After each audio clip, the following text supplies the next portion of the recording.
আসসালামাইকুম। আমি আসছি আটলান্টিক সিটিতে আমার এক বন্ধুর বাসায়। উনি হলো সজিবুল মালা, আমার বন্ধু। ওনার বাসায় আসছি, উনি দাওয়াত করছেন আমাদেরকে, ওনাদের বাসায় দাওয়াতে আসছি আজকে।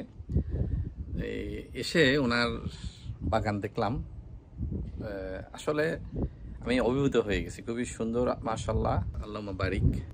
আল্লাহ ওনার বাগানে অনেক বারাকা দেখ। খুবই মানে গোছালোভাবে বাগান করেছে। আমি মনে করি এটা ফলো করার মতো একটা জিনিস। মালা ভাই, আপনার যে বাগান, সে বাগানটা আসলে খুবই সুন্দর লাগছে আমার কাছে। এটা অনুকরণীয়, মানুষ অনুসরণ করতে পারে, মানুষ উপকৃত হতে পারে। যে প্ল্যানটা খুবই সুন্দর হয়েছে। আপনি কিছু বলেন মালা ভাই। আসসালামু আলাইকুম রাহমাতুল্লাহ। আমার কোনো কৃতিত্ব নাই, আমার গিন্নি আর কি, আমার ওয়াইফ, ও নিজেই করছে। আমি মাঝে মাঝে একটু হয়তো পরিচর্যা করি। এই যে গোছানো আপনি যে এত সুন্দরভাবে একটা গোছানো প্ল্যান করছেন, সে নিজে গোছাইছে অ্যাকচুয়ালি। আচ্ছা, এটা ভাবির প্ল্যানে হইছে সবকিছু। সব আপনার ভাবির প্ল্যানে হইছে। আমি মাঝে মাঝে হয়তো একটু হেল্প করছি। জি জি জি। তারপরে যেটাকে হেল্পিং হ্যান্ড বল আর কি, ওইটা। জি জি। আর হোম ডিপো থেকে থেকে মাটি যেগুলো কিনা দরকার গুলো কিনে দিছি। ভারী কাজগুলো আপনি করে দিয়েছেন, বাকিটা সব ও নিজেই করছে, নিজের আইডিয়া অনুসারে। জি জি জি, সে সবকিছু করছে। মাশাআল্লাহ মাশাআল্লাহ, অনেক সুন্দর বাগান। ও নিজেই করছে আর কি। আসুন দেখাই যে ওনার বাগানের কি অবস্থা।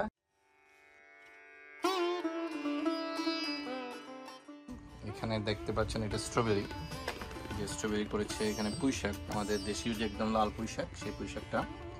তার পাশে দেখতে পাচ্ছেন 4টা বাকেট, এগুলো হলো কলমি শাক, আমাদের দেশের যে দেশীয় কলমি, সেই কলমি শাক।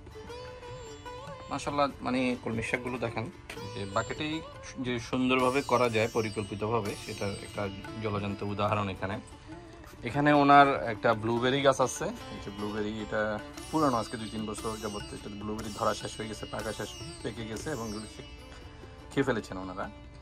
আর এখানে ওনার একটা লেবু গাছ আছে, আমাদের দেশি যে আমরা যে কাগজি লেবু বলি আমাদের দেশে, সেই লেবু, যে লেবু ধরে আছে। এটা উইন্টার টাইমে উনি বাসায় নিয়ে যায়, আবার সামার আসলে যে আরও লেবু আছে, যে সামার আসলে বাইরে নিয়ে আসি আর কি লেবু গাছটা। এখানে এটা একটা ব্লুবেরি গাছ ওনার। এখানে এটা গন্ধরাজ ফুলের গাছ। গন্ধরাজটা তো উইন্টারে ভালো থাকে, বাইরে থাকে, অসুবিধা হয় না। গন্ধরাজটা আপনারা উইন্টারে মরে যায় না আর কি, পাতাটা ঝরে যায়, বাট মানে ভালো থাকে আর কি, সুস্থ থাকে। ব্লুবেরিও বাসায় নিতে হয় না, ব্লুবেরিও সার্ভাইভ করতে পারে ওরা, এদেশের আবহাওয়ার সাথে ওরা অ্যাডজাস্টেড। তারপর এখানে ওনার কিছু ফুলের গাছ আছে, এই যে গোলাপ আছে, তারপর এখানে অন্য ফুলের গাছ আছে। আর এখানে এই যে ফুল, খুব সুন্দর একটা ফুলের টব আর কি, টবে করেছেন উনি। গাঁদা ফুল লাগিয়েছেন একটা। আর এদিকটা হলো আবার সেই বাকেট, এই টব, বড় টব কিনেছে উনি স্যামস ক্লাব থেকে সম্ভবত। এই টবগুলো বেশ মানে বড় সাইজের টব। আর নিচে উনি পাথর দিয়েছেন, পাথরের উপরে, ইটের উপর কাঠ বিছিয়ে তারপর কাঠের উপর দিয়েছেন বাকিগুলো, যাতে সবসময় মানে টবের গোড়াগুলো মানে পানির সাথে টাচ না হয় আর কি, পানিটা যাতে ড্রেন হয়ে যেতে পারে প্রপারলি। তো এটা হলো ওনার ঢেঁড়সের ক্ষেত আর কি। এখানে ওনার এই যে ঢেঁড়স গাছ দেখতে পাচ্ছেন, এখানে প্রায় 5টা টবে উনি ঢেঁড়স করেছেন। তার পাশে আছে এগুলো হলো কাঁচামরিচ, বিভিন্ন জাতের কাঁচামরিচ। এগুলো হলো আমাদের দেশের খুবই ঝাল মরিচগুলো, এই যে একদম চিকন লম্বা টাইপের, আমাদের দেশে বাইন মরিচ বলে আমাদের দেশে এই মরিচটা। আর এটা হলো থাই চিলি, দেখা যাচ্ছে এটা থাই চিলি, এটাও থাই চিলি, এটাও থাই চিলি। এটা হলো 3টাই থাই চিলি, এই যে এখানে যে 3টা আছে, 3টাই থাই চিলি। এটা হলো এই যে কালো মরিচ, আপনারা যে কালো অনেকে পছন্দ করেন, যে কালো মরিচগুলো সেন্টেড, সেই মরিচের চারা। আর এই পাশে আরও অন্য জাতের কিছু মরিচ আছে। তারপরে এগুলো উনি যে 5 গ্যালনের বাকেটে করেছেন। আর এই পাশে হলো বেগুন, এগুলো বেগুনের ক্ষেত। দেখেন এই যে বেগুন ধরেছে, মাশাআল্লাহ, এই যে বেগুন ধরা শুরু হচ্ছে, সবুজ বেগুন, বাংলাদেশের যে সবুজ বেগুন, সেই সবুজ বেগুন। এই যে এগুলো হলো বেগুন। বেগুনের পাশেই এটা হলো টক গাছ আর কি, মেস্তা বলি আমাদের দেশে, আঞ্চলিক ভাষায় মেস্তা বলে। এই টক পাতা আর কি, এগুলো পাতাগুলো আমরা খাইতাম, এটা খাওয়া যায়, টক আছে। এদিকে আরও কিছু বেগুনের গাছ আছে। তারপরে এটা হলো এক ধরনের সেন্টেড মরিচ, এটা একটা বলের মতো ছোট ছোট। এই যে এই মরিচটা আমারও আছে, এই মরিচটা আমরা খুব পছন্দ করি, এটা ভাত দিয়ে খেতে খুবই মজা। মানে যখন এগুলো কচি থাকে আর কি, বেশি আবার যখন একটু মানে হয়ে যায়, ম্যাচিউরড হয়ে যায়, তখন এটা খুবই ঝাল, এটা খাওয়া যায় না তখন আর। এই যে দেখতে পাচ্ছেন উপর থেকে একটু দেখাই, আরও কিছু এই যে টবেই করা, এই যে বেগুন মরিচ আছে। আর ওনার এই যে এটা হলো ওনার শশা গাছের মুড়া, তারপরে শশা, এই যে শশা ধরেছে মাশাআল্লাহ, শশাগুলো বড় হয়েছে, খাওয়ার উপযোগী হয়ে গেছে। তারপরে এখানে পুঁই শাক, এই যে পুঁই শাকগুলো মাটিতে করেছেন, ধনিয়া পাতা মাটিতে করেছেন। তারপরে এদিকে মিষ্টি কুমড়ার গাছ, লাল শাক শেষ হয়ে গেছে, এগুলো বীজের জন্য রাখা হয়েছে। আর এটা তো দেখতেই পাচ্ছেন, এটা শশার মাচা। আর এইদিকে হলো লাউয়ের মাচা, ওনার মাচাটা বেশি উঁচু না, 4 ফিট পরিমাণ হাইট দিয়েছেন উনি। এটা লাউয়ের মাচা, লাউয়ের ফুল এসেছে, করাও এসেছে যে। আর লাউয়ের পরে আছে এটা হলো তিতা করলা, আমাদের দেশে যে তিতা করলা, এই যে দেখতে পাচ্ছেন তিতা করলা ধরেছে মাশাআল্লাহ, এই যে ধরা শুরু হচ্ছে আর কি, মাত্র স্টার্ট হচ্ছে ইনশাল্লাহ। তারপরে আপনার এদিকে সিম গাছ, কিছু সিম গাছ আছে, সিমেরও ফুল আসছে, ওই পাশে আর কিছু সিম গাছ আছে। আর লাউয়ের মাচাটা ওনার বেশ মোটামুটি ভালো।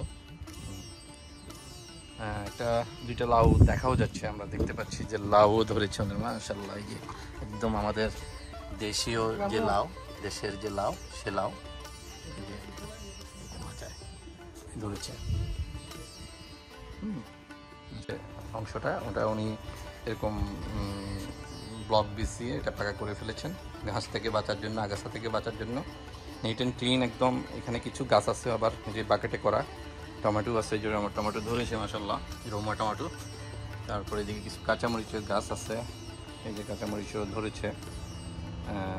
আল্লাহর রহমতে গাছগুলো মোটামুটি ভালো আছে। আর বাড়ির আরেকটা পাশে এখানে কিছু গাছ আছে, এখানেও যাব আমরা ইনশাল্লাহ, ওইগুলো দেখাতে চেষ্টা করব। আমরা বাড়ির ফেন্সের বাইরে, এটা ওনার ড্রাইভওয়ে, এটার পাশেই উনি টমেটো গাছ করেছেন কিছু, রোমা টমেটো, যে টমেটোর ফুল ধরেছে, টমেটো ধরা শুরু হয়েছে। এটা কি গাছ? এটা পাতা, ফুলের গাছ না, একটু হয়ে গেছে রোদে, টেম্পারেচার অনেক বেশি। আর এই পাশে উনি করেছে, দেখেন এখানে একটা ফুলের, প্রথমে ফুলের একটা টপ দিয়েছেন, তারপরে হলো এটা কালো মরিচ, কালো জাতের যে মরিচ, মরিচগুলো কালো কালো, বেশ সুন্দর মাশাআল্লাহ। আর তার পাশে আরও বিভিন্ন জাতের মরিচ আছে, এটা হলো থাই চিলি এগুলো। আর এটা হলো এক ধরনের সাদা মরিচ, এটা খুব ধরে, এটা আমরা খাই ভাতের সাথে, এই মরিচটা খুবই। তারপরে এখানে আছে কিছু নাগা মরিচ, যেটা আমরা বলি নাগা, ইয়ে প্রচুর পরিমাণে নাগা আছে মাশাআল্লাহ, দেখতে পাচ্ছেন। ওই যে আপনি এটা মনে খুঁজছিলেন না, এই যে ইয়াগুলো ক্যাপসিক, এই যে ইয়া pepper, bell pepper, sweet chilli, এগুলো কি সুইট নাকি জানি না, ওইটা পাকি গেছে। এই যে এটা আসছে উনি, ওনার এগুলো হলো যে আসলে ওই যে বড় জাতের যে মরিচগুলো, সেগুলো এই যে ধরেছে মাশাআল্লাহ, 4-5টা আছে। এটা দুইটাই ম্যাচিউর হয়ে গেছে, এটাও ম্যাচিউর হয়ে গেছে, ভিতরেরটা, যে ভিতরে এটা ম্যাচিউর হয়ে গেছে। আর এদিকে আরো কিছু মরিচ আছে, এদিকে আবার নাগা আছে অনেক, যে যারা নাগা পছন্দ করেন দেখেন প্রচুর পরিমাণে নাগা। ওইটা হলো একটু ডার্ক গ্রিন, এটা হলো লাইট গ্রিন, এগুলো অনেক নাগা এখানে আছে। দেখেন এখানে একটু বেগুন গাছ আছে, একদম পাশে একটা ওনার ফ্যান্সের ভিতরেই মানে একটা অংশ, সেখানে উনি বরবটি সিম গাছ লাগিয়েছেন, ছোট্ট একটা মাচা দিয়েছেন ছোট করে। বরবটি গাছ আসলে বেশি বড় মাচা লাগে না, এবং দেখেন এই ছোট স্পেসের মধ্যেই উনি যে অনেকগুলো বরবটির অ্যাকোমোডেট করতে পেরেছেন। দেখেন এই কিছু টপ কিনেছেন বড় বড়, সেগুলোর মধ্যে মাটি দিয়ে উনি বরবটি লাগিয়েছেন, এবং এই যে বরবটি স্কোয়ারে ছিঁড়ে ফেলে দিয়েছে, এই যে বরবটি ছিঁড়ে ছিঁড়ে ফালাই দিচ্ছে, এই যে মাশাআল্লাহ, এই যে অর্ধেক খাইছে, অর্ধেক ফালাই দিছে, খাইয়া অর্ধেক রয়ে গেছে।